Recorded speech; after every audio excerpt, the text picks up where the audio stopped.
Gopalakrishnan sir കുറെ നേരമായിട്ട് ഇതൊക്കെ കേട്ട് ഇങ്ങനെ ഇരിക്കാം. സാറ് എന്ത് തോന്നുന്നു? എനിക്ക് ഒരൊറ്റ ചോദ്യം ചോദിക്കും, ഇതൊക്കെ കേട്ടിട്ട് എന്ത് തോന്നുന്നു? സാറ് യാത്ര ചെയ്ത് ആളുകളുമായി സംസാരിച്ച് അങ്ങനെ കളക്ട് ചെയ്തു. അതുകൂടാതെ ഞാനൊരു കേരളത്തിലെ എല്ലാ മണ്ഡലങ്ങളിൽ നിന്നും ഒരു 2000 പേരോട് ടെലിഫോണിൽ സംസാരിച്ചിട്ടുണ്ട്. അതുകൂടാതെ ഓട്ടോറിക്ഷയിൽ കയറിയ ഡ്രൈവർമാരോട് ചോദിക്കും, ഹോട്ടലിൽ കയറിയ അവിടെ ചോദിക്കും.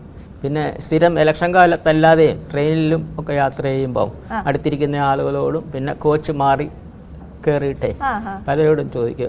അത് ത്രൂ ഔട്ടുള്ളതാണ്, ഇലക്ഷൻ സമയത്ത് മാത്രമല്ല. അങ്ങനെ ജനങ്ങളുടെ സഞ്ചരിക്കുന്ന എക്സിറ്റ് പോളാണ്. കേരളത്തിലെ കാര്യമാണ്.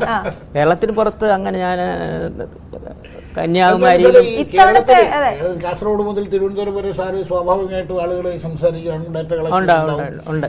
ഇന്നലെ എക്സിറ്റ് പോൾ വന്നപ്പോ സാറിന്റെ ഞാൻ പറഞ്ഞതുമായിട്ട് മിക്കവാറും എല്ലാം ശരിയായിട്ട് വരുന്നുണ്ട്.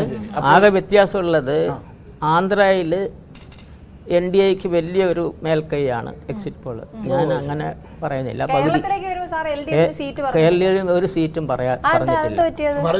പറഞ്ഞിട്ടില്ല. അത് പറയാനായിട്ട് ഈ ഇത് ഭരണവിരുദ്ധ തരംഗം കണ്ടമാനമുണ്ട്. അതിനൊരു സർവേ നടത്താതെ തന്നെ നമുക്ക് പറയാം. അതെ, ഇത്തവണ അങ്ങനെയാ.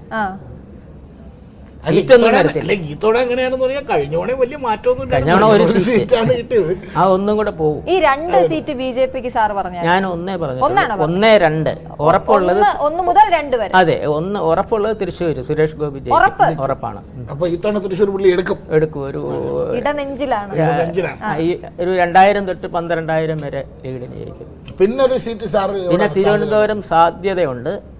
അത് ഒന്നുകിൽ ശശി തരൂര് അല്ലെങ്കിൽ രാജീവ് ചന്ദ്രശേഖർ. അത് ഒരുപോലെ വന്നിരിക്കും. അതുകൊണ്ട് എനിക്ക് പറയാനായിട്ട് സാധിക്കുന്നില്ല. വളരെ കടുത്ത മത്സരം തന്നെയാണ്. അതെ, അത് ക്രിസ്ത്യൻ വോട്ട് ഈ രാജീവ് ചന്ദ്രശേഖറിന് ഒരു 25% കിട്ടിയാൽ രാജീവ് ചന്ദ്രശേഖർ ജയിക്കും. അല്ല, അത് അറിഞ്ഞുകൂടാ. അതുകൊണ്ടാണ് ഞാൻ തീർത്ത് പറയുന്നത്. എടുത്തിട്ടുണ്ട്. നല്ല മാറ്റം വന്നിട്ടുണ്ട്.